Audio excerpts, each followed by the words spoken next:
So do you see how wide it is? Like, it's not just, "Oh, this is gonna cause this." It's they can cause so many different symptoms, and then if you come in, you're like, "This is going on." If we don't know that they're exposed to mold, right? You start looking elsewhere. So I always tell people, let's start getting you optimized. Mold is always a discussion I always have with my patients.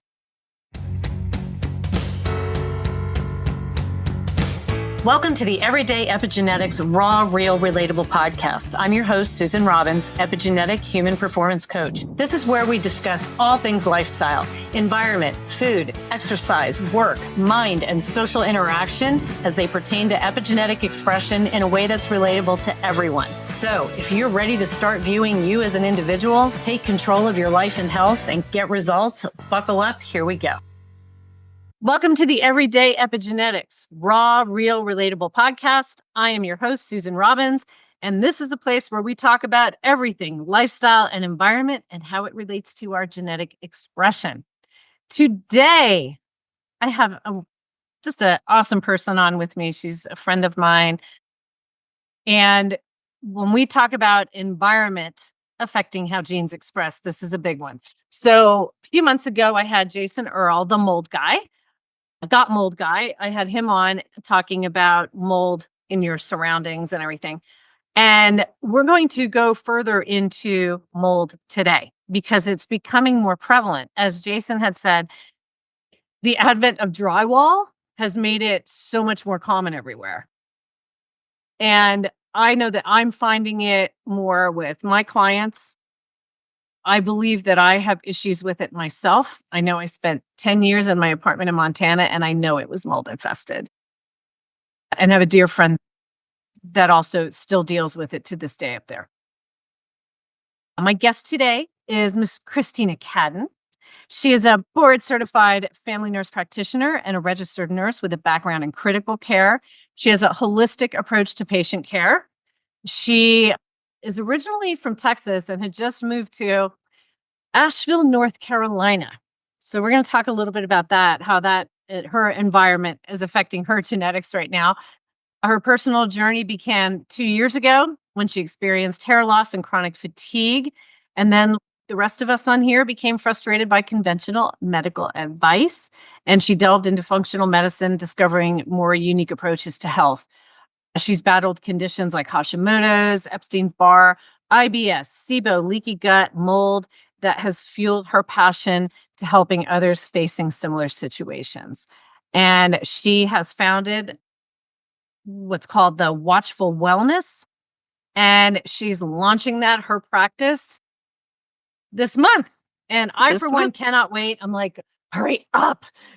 Get licensed here in Colorado. We need you. And I've known Christina for about a year now, over a year. Yeah, it's over a year.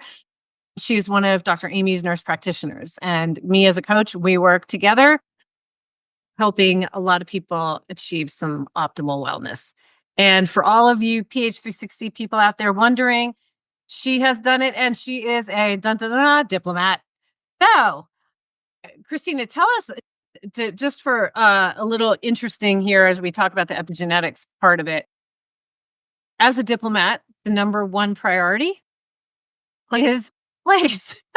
And you need to be organized, things not out of kilter, nice and calm and peaceful, have your space.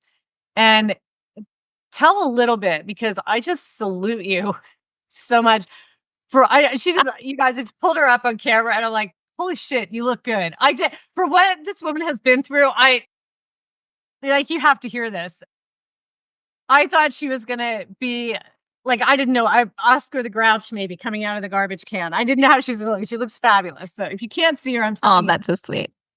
But she's been through hell, did evacuate. So I'll let you tell the story here and a little bit about how that affects you, just for like I said, for the people that understand especially the PH360, how these things are so impactful with you. But tell us the story about what happened with you and your perspective. So we moved here to Asheville, North Carolina for peace, right? A better quality of life and just to get out of the stress, like the normal hustle and bustle of the city. We hike, we do all the stuff. We love being outdoors. And so we were like, what? We've always wanted to move to the mountains. We're like, what a better place. We come this way every year. And then you get hit by a hurricane. And you know what? Hurricanes are not supposed to be hitting the mountains. The problem is we're in a valley. So we're surrounded by mountains and it drops into a valley. So when the hurricane hit us, it pounded us for quite a while, right? And we actually lost cell phone service like early that morning. And so we actually had no clue what really happened.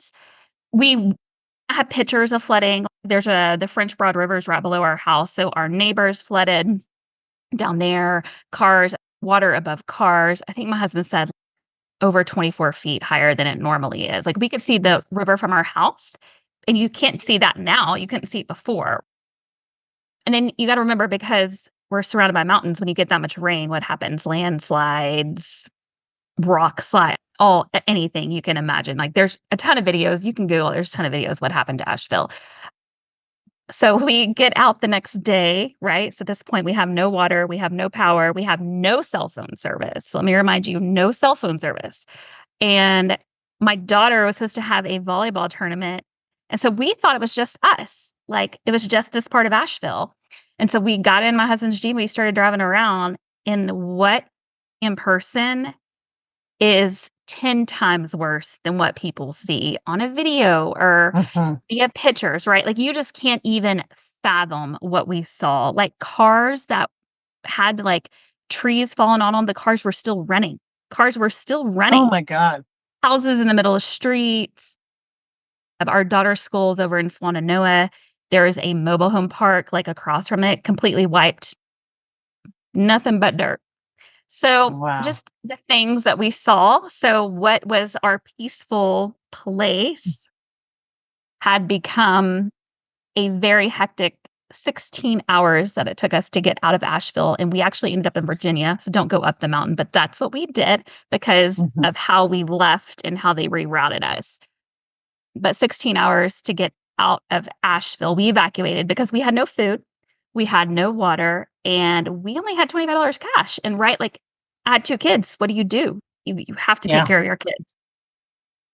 And it was it was just devastation is crazy. But a lot of people have said, I will say this, the community is strong and it like has brought them together. Like COVID separated them and then this has brought them together. But we've made it fun. We spent 2 weeks in Texas and quickly realized we wanted to come back home.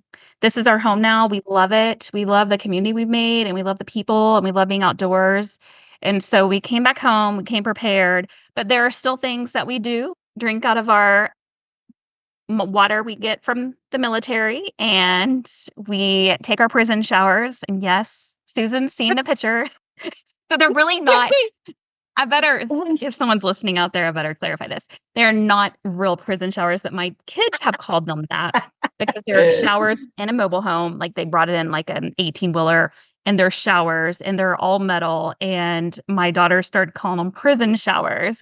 And so we have to make light of our situation. We still don't have water that we can drink with or wash dishes with or anything. So everything, and Susan, this like my whole food, everything I eat, like it's all turned upside down because everything has to either be pre-made from Costco that we can just stick in the oven. We're using paper plates and stuff like that.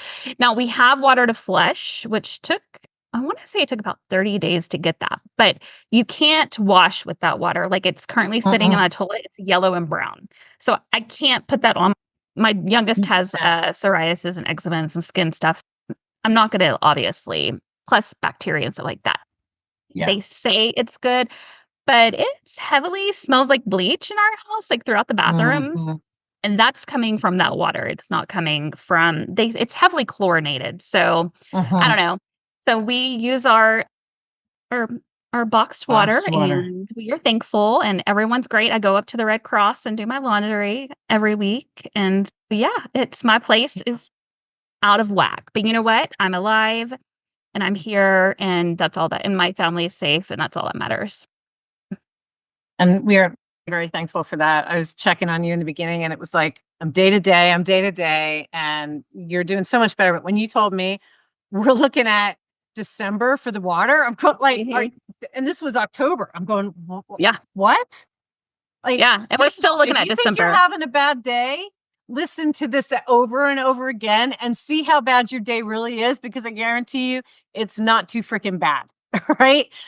Yeah. We all have our things. And for someone who's a diplomat, whose their space is their priority, I know how much this affects you. This is a major stress. So you just do the best you can to get through and make it Mhm. as normal as possible and create these routines, which you are creating, right? Yeah. I go down, I do my dishes this day, we do our prison showers this day. And so at least you're creating some semblance of routine to help kind of get you at least on that track. And that'll take a little stress away. But yeah, I'm just glad you're okay and made it through safely and are just, you're going to thrive. I've no doubt about that. So good for you. Good. Thank you for sharing that with us. I just Yeah. want people to see that this is very real and these are real people involved. All right. So tell us, let's get into this. Let's tell us a bit about your personal journey into how you've gotten into the functional part of all this and then into the mold. Yeah. I feel like I've battled issues for a long time. When I first started my career as a nurse practitioner, I was an ear, nose, and throat provider, not doctor, provider. And I have to be careful what I say. Like, I never say, don't call me a doctor, call me a nurse practitioner, but shoot, you can call me a nurse. I'll be just fine with that too. Anywho, I was ear, nose, and throat, and I did it during the height of COVID. And so my mom actually died from COVID and pneumonia on November 20th. And that was the same day that I was actually diagnosed with COVID. So the same day that she died in 2020, I was actually diagnosed. And you got to remember back then, I was still practicing clinic. We hadn't shut down. I was up in people's faces. So I started the normal symptoms you get, right? Tired, but it continued on and I started losing, you could probably see it like temple hair loss, gaining weight. And I was like fatigued all the time. And so I was started going to doctors and they were like, you're just overworked, you're tired, you had COVID. And at this point, this is probably a year later, and I probably had COVID a couple of times at this point. We never really, I think our clinic only shut down for just a little bit and then we were right back in it. But I got really tired of them telling me it was COVID, it was pneumonia, or I was a middle-aged woman and this is just what I have to expect. So help me if one more person tells me that. And so I found a functional medicine interventional doctor who had an ER background. She's real nice. But when I discussed antibodies with my thyroid, she just blew it off like, we don't address those, or they're not high enough to address. I knew my mom had Hashimoto's. I knew I wasn't feeling right, knew something was off. And so I was just like, but they're there. So we need to address them. And she didn't want to address it. So I went to a couple of different functional medicine doctors, paid out of pocket, of course, right? Because we're not covered by, which is fine. There's Western medicine and there's functional, and you pay for what you're wanting. But nowadays, I feel like functional is the term used by a lot of people. So you got to be careful on who you pick. End up finding Dr. Amy, and just my thyroid's amazing right now. It looks great. I'm still working on some hormone stuff, but I have other aspects playing into that. And so that's kind of how I got into the space, right? And then I took a job here in Asheville that further educated me on mold and Lyme. And I was able to practice the way I wanted to. That job is no longer, they shut that down due to the hurricane. But ultimately, that's how I got into this. And then I did a mold test and it came back positive, but I was having symptoms. So I knew something was wrong. I moved to the mountains. I take a job. It's an older building. And all of a sudden, I start having a headache. And I've had migraines since I was 11. They're very well controlled. So I knew something was off because it was only happening when I went to work. My nose would run, I would sneeze, I was starting to have weird reactions to vitamins on my skin, like I broke out in hives and rashes, like just stuff that I wouldn't normally have, like at home here or even in Texas when I worked in Texas. So something was off. And so we did a mold test, and what's crazy is I got the test back after I left. That job was over with. And so luckily I know how to treat it. And I'll just go ahead and preference this that I don't discuss treatment because that is a very detailed plan I give people. So I just go ahead and say that everybody's treatment is different. I can go It's aggressive different. and I can go not as aggressive. And I do want my patients to work with me and where they want to be. Like, do you want to go really aggressive? And how much mold is in your body, depending on how I'm going to treat, right? If it's a lot, we do need to be a little aggressive. So that's kind of how I got into it. And then I decided, you know what, I want to help people across the US just find amazing providers and be that provider that's amazing, right? Because I had such a hard time finding a provider that would help me at an affordable price. And don't get me wrong, I've paid thousands of dollars, but I think it was my journey through all those things that I've gone through that led me to where I am today. Yeah, it always works that way. Yeah. A lot of times, And I met you and thousands. and our friends. See? And we work great together. Um, she helps me, I help her. It's fabulous. So, what was interesting, like I said, I am seeing more and more people that have tell me they're affected by mold, and others that we sit here and my little detective brain's like, this doesn't make sense. Like, this doesn't make sense. There's got to be something else. And I'm finding a lot of Lyme. That's actually this week's podcast that just came out as Lyme, talking about that. But the mold is just becoming more prevalent. Now imagine what's going to be like after this hurricane. You cannot, like, a house that Right. has had the moisture damage, you're going to have mold. It's just, this is the way it is. But I have reached out to Christina. I have a client up in New Jersey, and we started working together doing the stuff. And I'm looking at her labs. I was like, holy shit. Her ferritin is literally almost non-existent. And they were sending her, she was going to a hematologist and she's getting iron infusions. But nobody could figure out the why, right? So it's like, okay, the iron's super low. And she said it's been this way for like a couple of years. I go, this kind of stuff to not be addressed is just unreal. It's not making sense to me.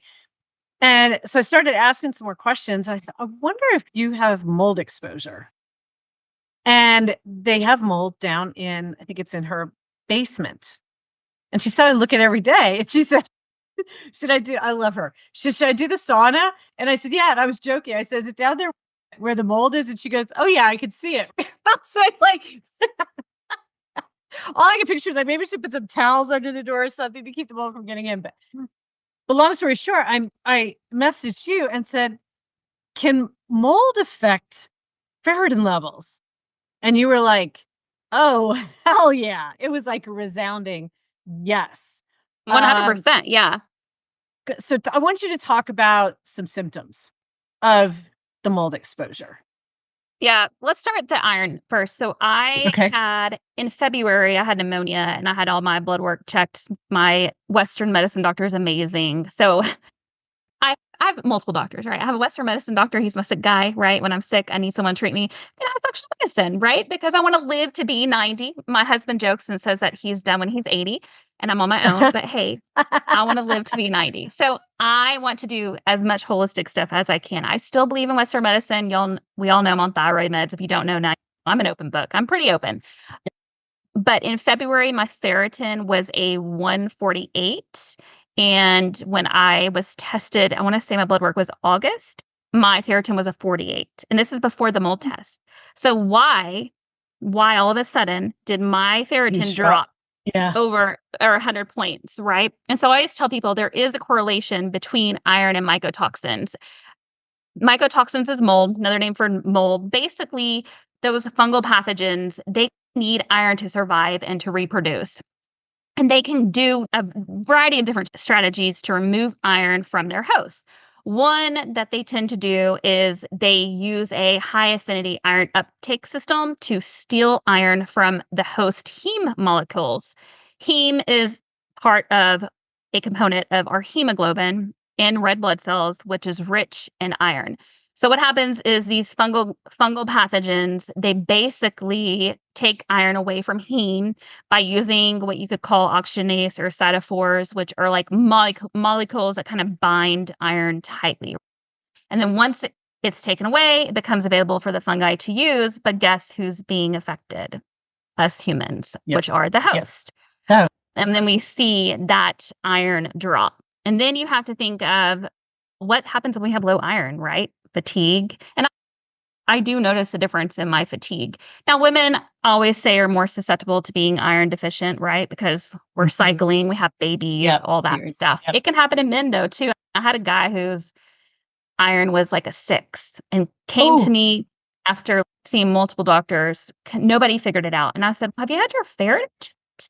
And he was like, no, I don't think so. And so we checked and it was a 6. Like you need some iron infusions. So Wow.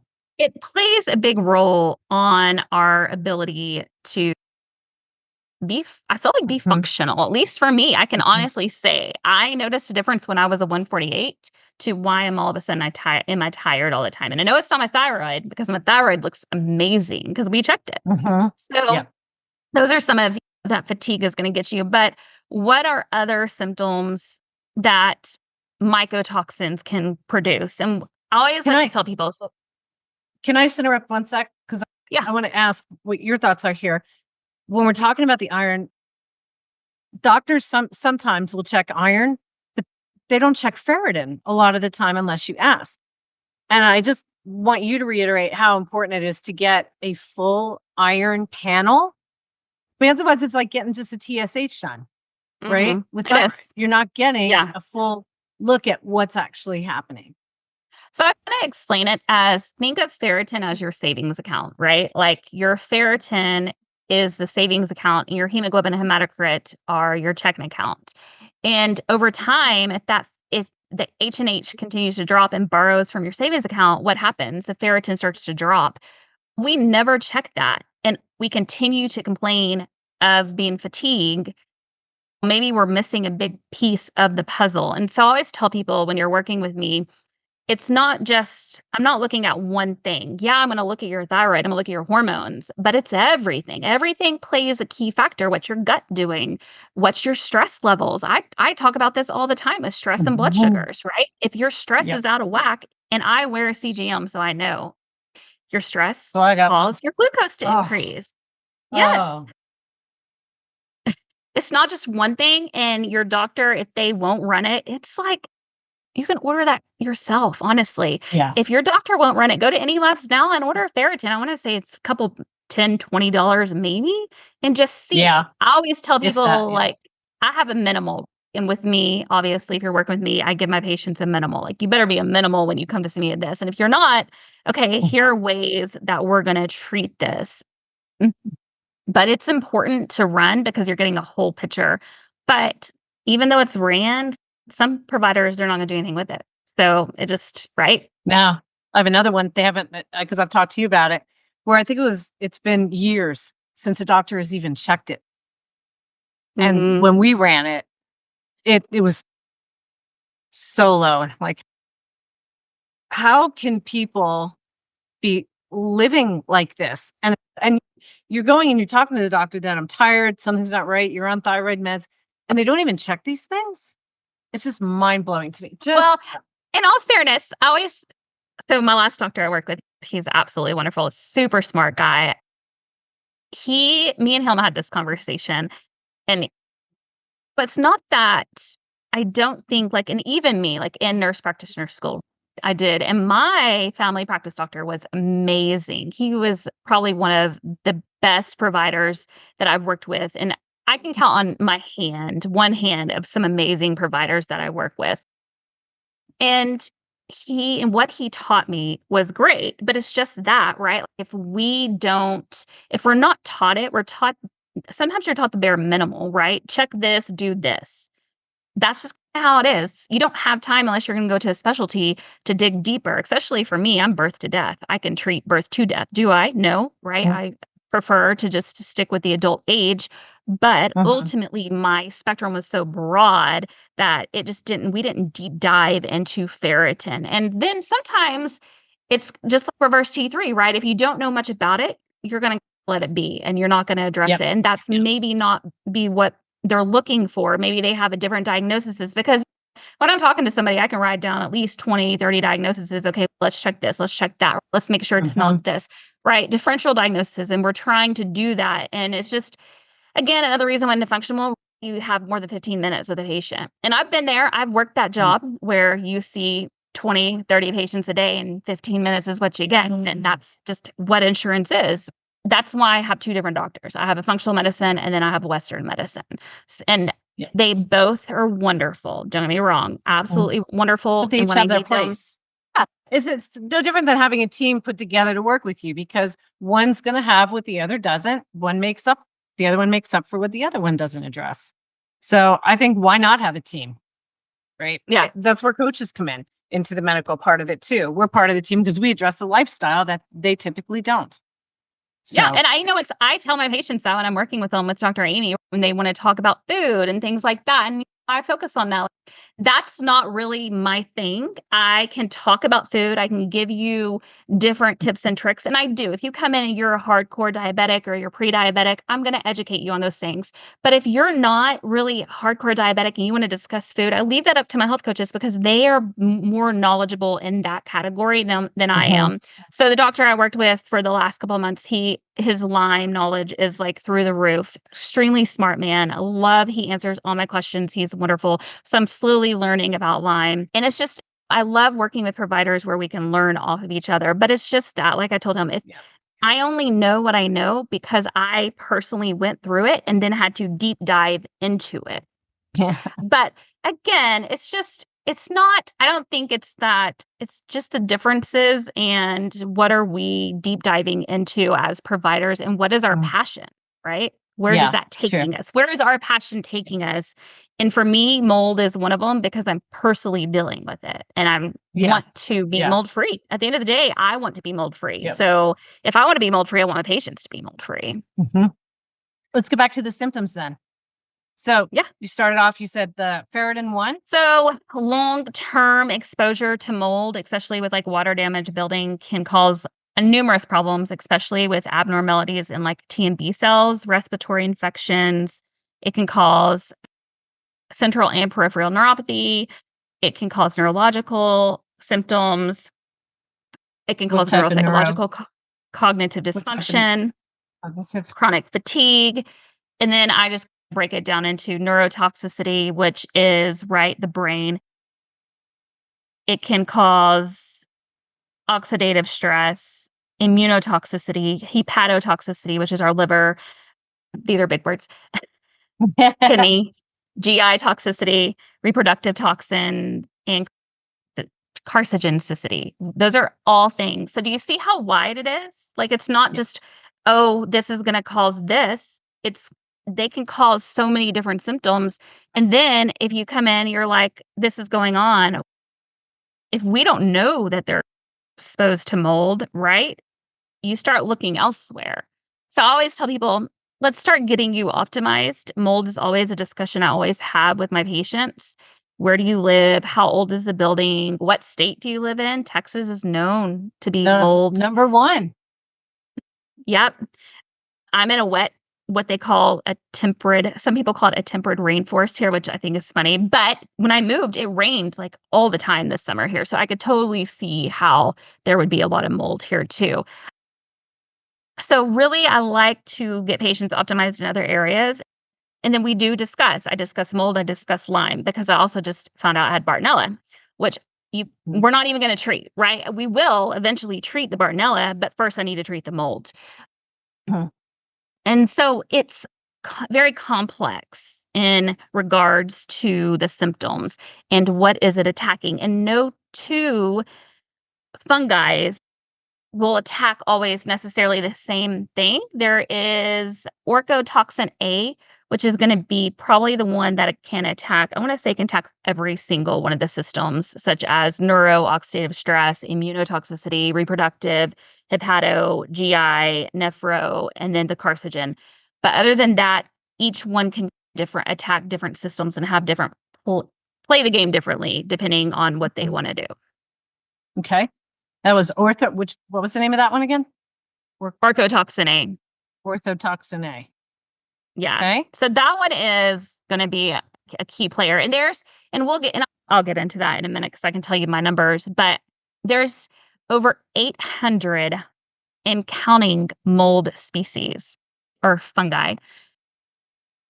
I call them mycotoxins because when I'm doing a test, that's the type of test I'm running.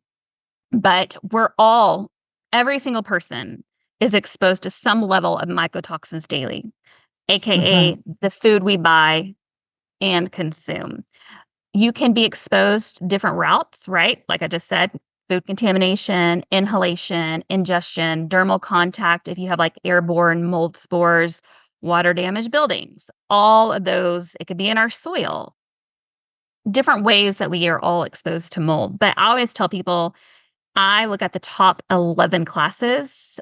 That's like the one I like to focus on. And these are the most toxigenic, and orchotoxin is in there. So it's like aflatoxin, orchotoxin. And I'll just go ahead and tell you, if you have some scientist watching this, cannot say all these names. You're not going to get scientists on here. Yeah. Relatable doesn't speak, hey, Science Geek post a podcast. Yeah. I was trying to say these on the last podcast, and I was like, I know I was butchering that crap. And I was just like, you know what? I'm sorry in advance. They don't come to us and ask us, hey, what do you want to name these fungi? Make them easy. A, B, C, D. Right. You mentioned briefly there, aflatoxin B1. That one comes up a ton in the toxicants and inflammation panel that I do with the DNA. And the predominant source of that is peanuts, people. All peanut products inherently have mold because of how they're grown. And it's this particular mold in here that I would say more often than not, I'm seeing it as a genetic propensity for liver damage and liver cancer risk increased with that aflatoxin B1 peanuts. Yeah. So I see those people get them out of. Yeah. So aflatoxin, there's a couple of aflatoxins, but they basically. Yeah, that's the B1. Yeah. AFB1, there's AFB2, and there's AFM1. But you're right, AFB1, that is the most common in food and the most potent genotoxic and carcinogenic.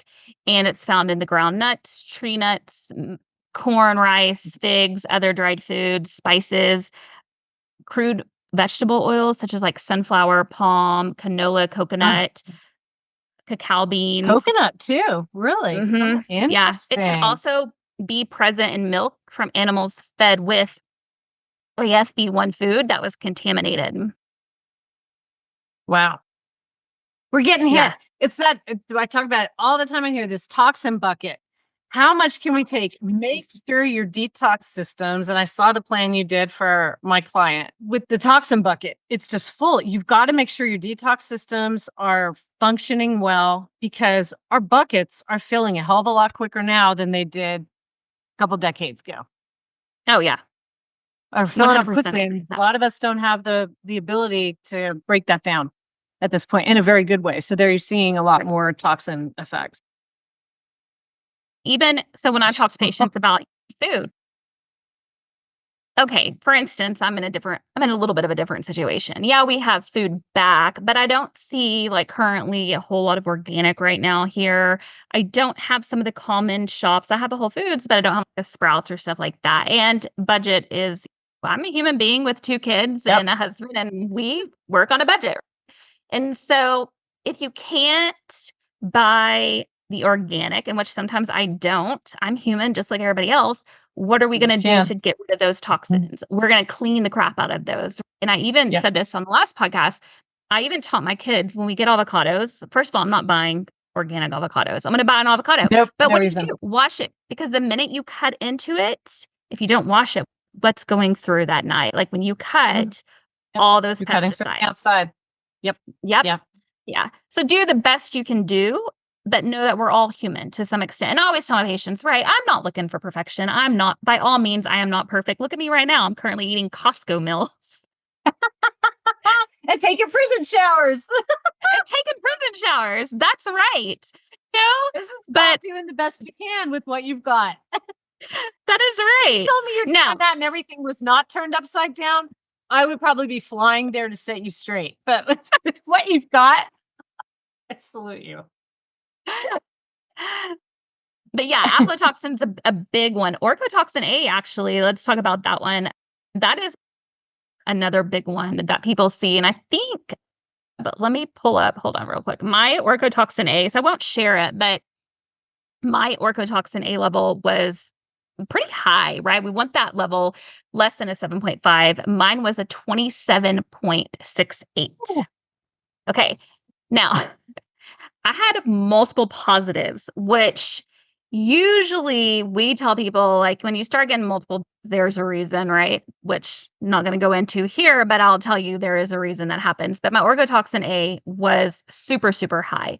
And that one actually is also a direct correlation with food. Coffee, nuts, Coffee's a wine, big one. coffee is a big one, grains, dairy, or direct ingestion of contaminated animal products.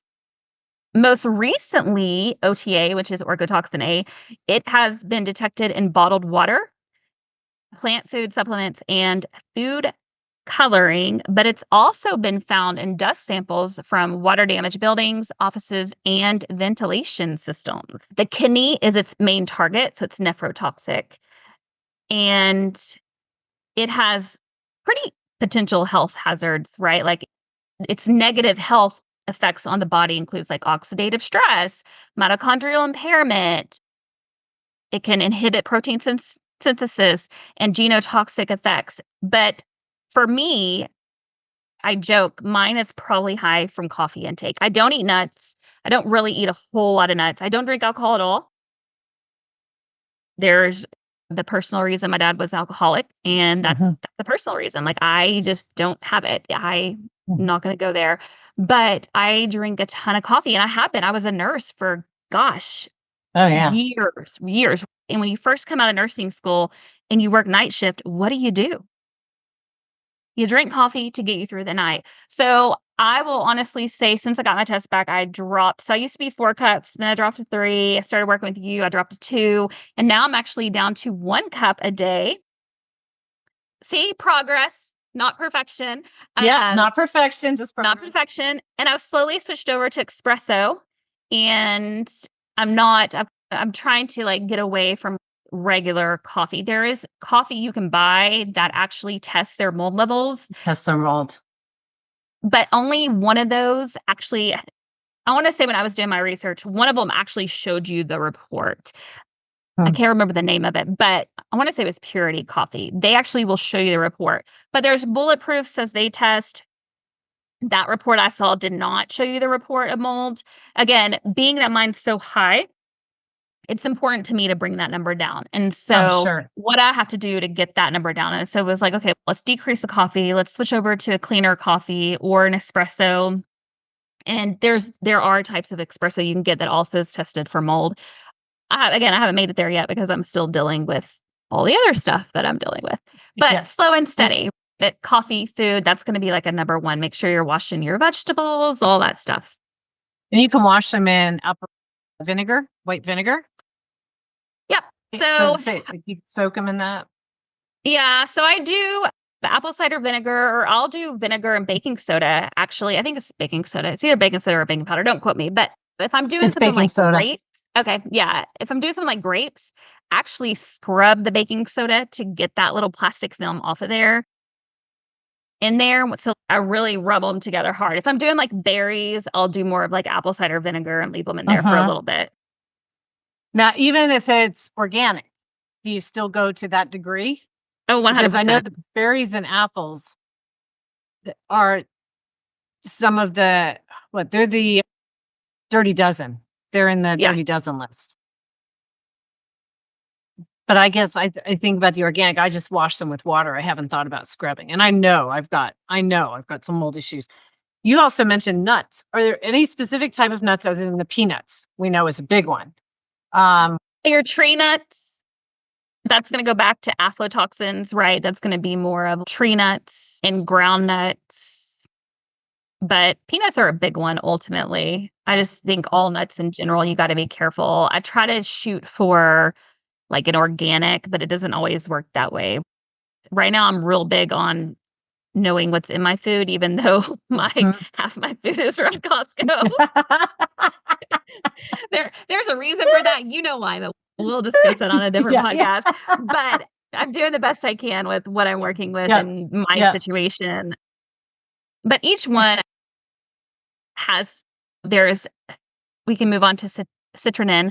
Citrulline is another one that I look at, and it's a secondary fungal metabolite. It's produced by several species of mold, such as Aspergillus, Penicillium, and I want to say it's Monoscus. Again, I'm probably saying it wrong, but it's found in like stored grains, right? But it's also found in damp building materials, wood, insulation, drywall. But it can also be found, wait for it, olives, apples, spices, beer, cheese, fruit, vegetable juices, and red yeast rice. So and that's supposed to be people they say take the red yeast rice to lower blood pressure. Right. So I actually was taking, this is another one. I think, let me look at my I think this one may have been high in me. I was actually taking bergamot, berberine, and red yeast rice together. And then my number for citrulline came back positive. So you really want that less than a 25. And mine came back as a 39.75. And people have to be wondering here, what the hell am I supposed to eat? Well, just like you're doing, we do the best we can. Yeah. We're not going to, you do the best you can. It is what it is. Right. Unless you're doing everything yourself and still you don't know what your soil is going to be like. We do the best we can. I mean, that's all you can do. Did you eat olives and nuts and the moldy cheese and shit all together and drink a glass of wine with it? Probably not the best if you want to feel good, right? There's that toxin bucket's going to be like, shit, I'm just blowing. But a little bit, if you have some olives, Thanksgiving's coming. A lot of times we'll see a tray of olives, right? Go over there. You might want to go deep into the olives that day. See how you feel. But it's interesting you say that. I hadn't thought about olives, and I stopped eating olives due to histamine. Okay. And I could open up a can of black olives and green olives, a jar, whatever, and I could go all day long. And I just didn't think about it with the reactions I was having. So I saw them on a histamine list and I cut it. Now, have I had them since? Yes, but it's pretty rare. When I go to Cava and I have my favorite bowl at Cava, every once in a while, I'm like, throw a little bit of those Kawana olives on there. And I'll start stuffing up. And I have major sensitivity to mold. Major. And there'll be nothing else in that bowl that'll set me off but those damn olives. Have you tested your mold levels? No, and I need to. You do. And here's the other thing. And I spoke with your wonderful patient who is super sweet. And I gave her a lot of things, right, to work on. But like I told her, the number one thing is what's the source? And there could be multiple sources. But and I don't treat without testing because I want to know what your levels are, because I want to prove, okay, this is working or this isn't working. We need to be more aggressive. Maybe we need to add this in, right? Here's other things we can do. Or it's not working because you are still dealing, or either you're ingesting it, whether it be coffee or the fruits and the nuts, or you're living in that water damaged building, right? Or you're working in that water damaged building. But I would test your levels because you can. And I've actually seen the reports where people's levels decrease and they start to feel better. So I would say test. I always tell people, like, I would test it if you can. It's expensive. I'm definitely going to. But I'm thinking, I know it's in here.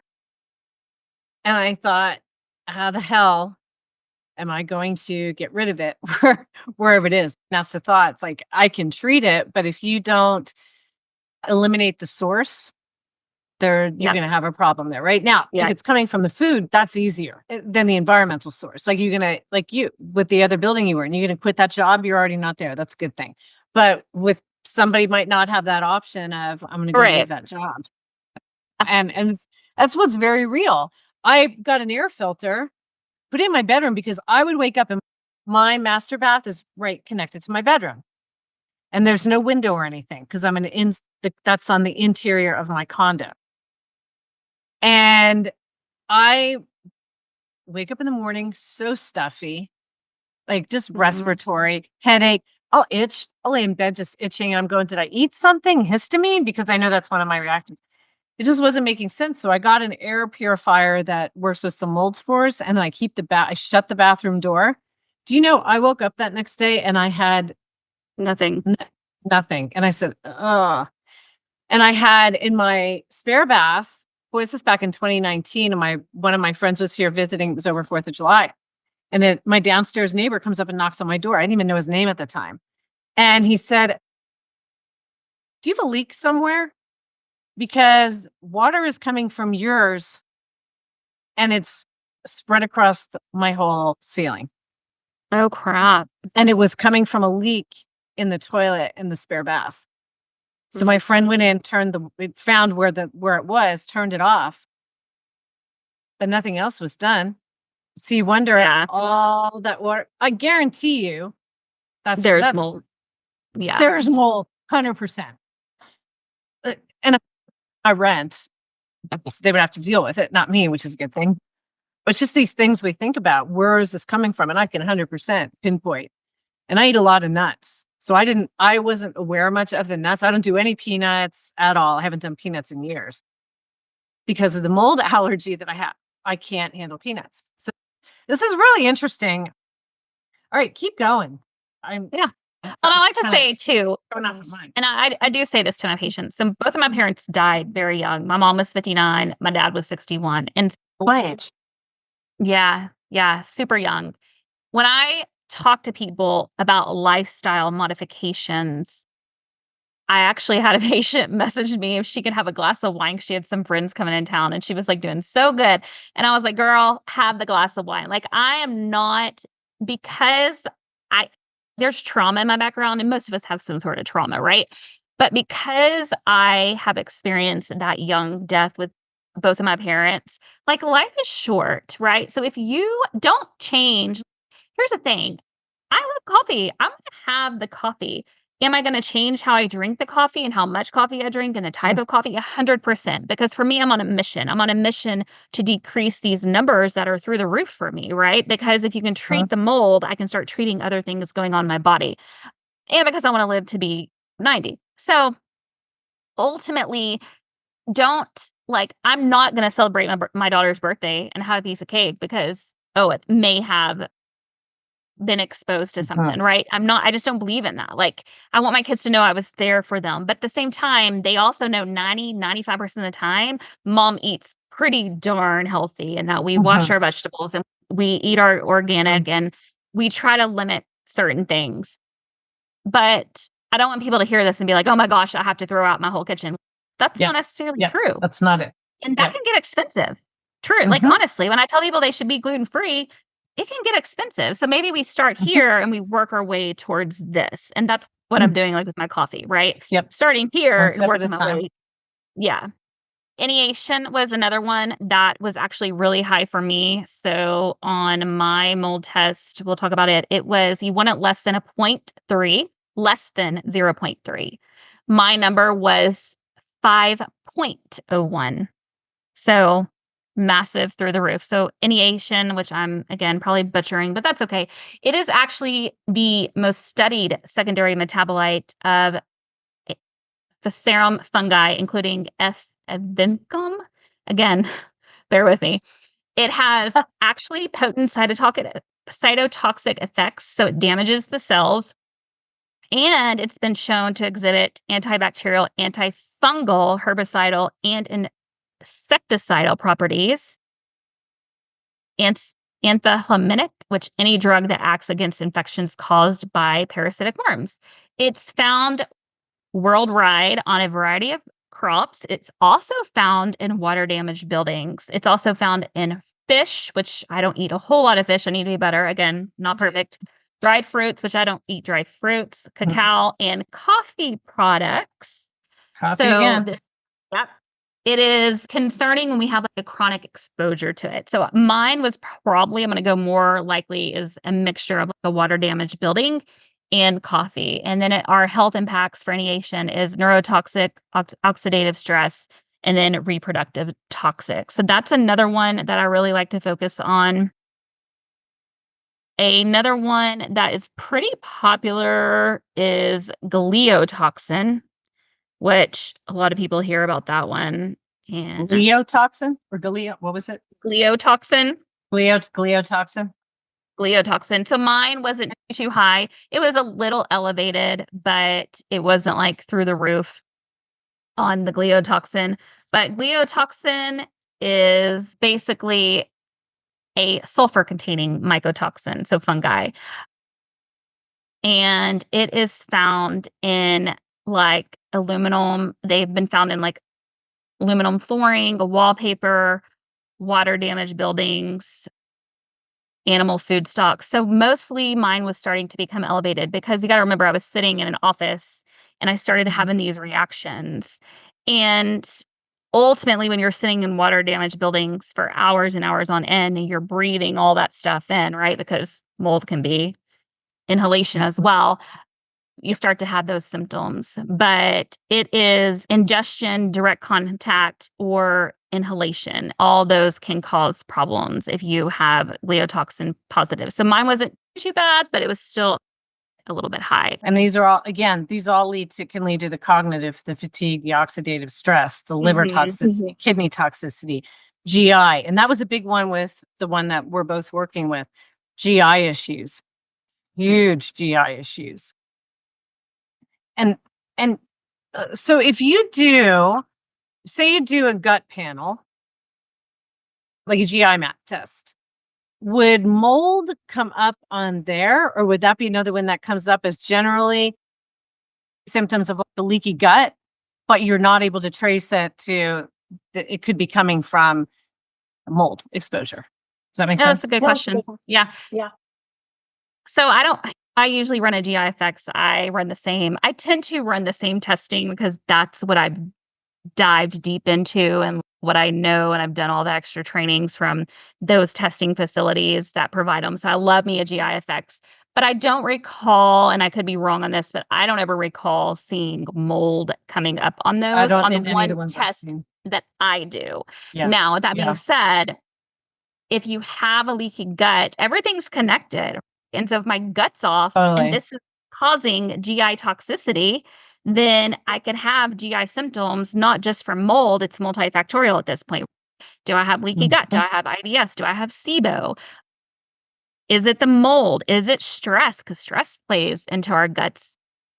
And I always tell people, you want to poop daily and preferably a couple times a day, because what's that doing? It's getting toxins out of there. Getting toxins out. Yep. Yeah. But it's a not GI good when we're effects full of shit. Too many people are full of shit anymore in too many ways. I know, right? Seriously. But it's true. No, and I've done gut panels and I've seen gut panels. I've never seen mold come up. And that's why it just hit me that you look and go, all right, leaky gut, which is all encompassing. Okay, we know there's issues here. It's stemming from a leaky gut. But when you can relate it to this is part of the cause, it's part of the cause. And then part of the cause is also leaky gut that you're being affected this way. So this again was where lifestyle, such a huge part, like you're saying, with the stress for the diplo, like your place. So the more you can get into that routine of creating that calm, because even the stress of being out of your normal, your routine, your place there, that affects that gut, which can exacerbate the symptoms that you're experiencing. Yeah. But in my sleep, for sure. I haven't been sleeping, but some of that stress, I believe stress is a big part of what I'm dealing with right now. But I will tell you, since leaving that job and not being in that room, specifically in my office, because I did telehealth, so I sat in my office quite a bit, I definitely don't have those symptoms that I was experiencing. And I'm not saying that my numbers are going to dramatically decrease, right? I still have to treat. it. And then you're still exposed every day. I'm still exposed. Look where I live. And then I go to Texas and right. So everything, it's all about like, how can we decrease that toxin load and that toxic burden? And you're going to do the best you can do. And again, for me, it's a mission. So then one day I can come on here and we can share screen. I can show you, okay, here was test A and here is test B. And here's you test can B. treat it. Yep. Yeah. But another good one, because you asked about peanuts, is strigmaticin, which I'm sure I'm butchering this name as well. I would really love to just want to know, did they just throw names in a hat and pull it out and be like, let's name it this? Anyway, Sounds it's good. like meds. I always joke with people, like, I didn't name this med, and so if I can't say it, there's 2 names, I'm gonna go with the easiest name every time. Every time. I think you add my Southern accent. Some people say I can't tell, but some people say I have a Southern accent, and that just makes it worse, so You can't tell? I can't tell. No. Record your wait till you hear the podcast back. You're gonna go, holy shit, I do have a Southern accent. I had no idea. Yeah. Because I got the So Northern. What's left of the Northern, you will hear the major contrast, sister. Listen to it. that is hilarious. Yeah. Stirring metastin, I think is how you say it. So this one is actually another one of the top 11, and it's found in corn, wheat, barley, peanuts, pecan nuts, soya beans, green coffee beans, ham, and cheese. But it's also, so here's the kicker. Again, they're all found a little bit of everywhere. So this one's also found in building materials. It's been found in dust, air samples of that dust. So again, they're every it just really depends, and that's why I like to have a test. What are we looking for? And what are you and then we break it down, okay, like the patient of yours that I spoke to the other day, okay, here's what it shows. Now tell me about your life. Tell me, let's talk Mhm. food. What are you eating? What are you drinking? Is it organic? Is it a plastic bottle? Because hey, guess what? We are given these too right now because again, we don't have that water. Now we've slowly been able to switch over to these, but then again, I'm sure Uh-huh. how you just don't know. You just don't know. So I break it down from there. Okay, what are you eating? What's your stress level? Where do you live? Where do you work? I actually had a patient consult. I didn't actually get to see her. I gave her off to the doctor just because I thought she would be a better fit for him. And she was in a different state that I wasn't licensed to. But when we were having we do these discovery calls, which I will offer on my site as well. So 15-minute discovery call when my site's up and running, just to get to know me and see if we're going to be a good fit. And it's free. But I was talking to her and she was basically, I can't remember her age, female, basically. Anytime she went into her work building, which had a history of mold that supposedly had been treated, but she continued to get sick and have these symptoms, runny nose, headache, respiratory problems. But she's fine when she's not in that building. She goes to that Mhm. building, and what happens? Her symptoms flare up. And so I basically was like, look, I'm telling you, you have mold. Like, you need to be tested for it. And so then we go into this path of like, I don't give discovery calls. I'm obviously not going to give medical advice, but we're going to guide you into here's why we'd be a good fit and here's what we're looking for. But at the same time, I had a few differential diagnoses on her, and we discussed this. Okay, it could be this, but it could be this, but I'm leaning towards this. A lot of times I follow my gut because I was a critical care nurse for Mhm. over 10 years. My gut tells me a lot, and that's just how Yep. I've Yep. always been. Stigmatastatin, that one actually is carcinogenic. So what happens is it appears to be the result of its ability to bind to DNA and form DNA adducts. So DNA adducts, basically, that is a segment of DNA that has been bonded to a chemical substance. Typically, they are cancer-causing agents, and they result in a modified DNA structure, which can lead to mutations in cancer development. It's also often a biomarker to measure exposure to carcinogens in an organism. So that one's an important one. Yep. One of the reasons I try, like lately, I just try not to eat any nuts or anything like that. Now, don't get me wrong. If there's cheese and nuts, love those cheese boards. I'm not even going to say the name because I can't, and all my friends make fun of me. Charcuterie. That thing.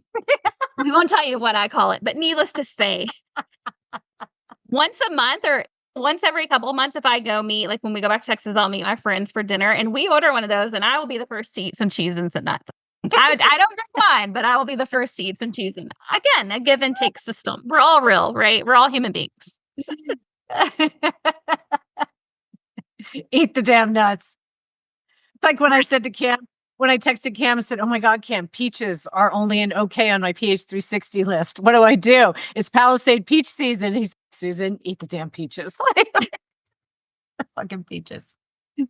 Right? So eat the nuts. I mean, but now I I'm love looking my up- pH 360 recipes. So I've been able to do them for breakfast and lunch, but dinner is a crapshoot because they're for breakfast and lunch. It's I could throw it in a blender or something. Lunch, I could put it in my air fryer and call it a day. But yeah, dinner has been the harder one. So Yeah. Yeah. Plus you're feeding the family. Let's see. There is another one I look at, and again, I won't be able to go into all of them, but mycinophilic acid, so we call it MPA. This one is a fungi that's produced by several species of soil occupant fungi, penicillium. It's actually currently used as an immunosuppressive agent following like organ transplant. But there are strains of it found in like forest, soil, greenhouse, and farmlands. So And that's another one we thought with my client because they have vineyards. yeah, yeah. So what's funny is we were talking about it and I'm like going through it. Okay, this could be the causes. Here are the causes of why yours are high. And I always start with food because we're all guilty of the food, hence me and the coffee. But Yeah, we don't then when we know. start We don't know. right, you don't know. And then when we Right? start breaking it Huh. down and I'm like, okay, where do you live? Where do you work? Where do you spend majority of your time? Mm, Ding ding, right? Because these are things we need to know. Because here's the thing, you can't always change, like you said, your work environment. You can't. And so, how are we going to deal with it and how are we going to treat it? And that's something as a provider I have to handle. And you have to be willing to work through that. And for me, I will probably be treating mold lifelong. Look where I live, look where my original home state is that I go and visit. So, I'm always going to have that yeah. exposure. But if I can reduce my numbers significantly, then we're on the right path. Mhm. Thanks so much for tuning into my podcast. If you enjoyed this week's episode, I'd love for you to share it with someone who would find the information useful. Also, if you could leave a review wherever you listen to podcasts, it'll help the information get out to others. You can check out my podcast site and sign up for my newsletter for updates and upcoming shows, and that link is in the show notes below. And go make it a great day and let your authentic self shine.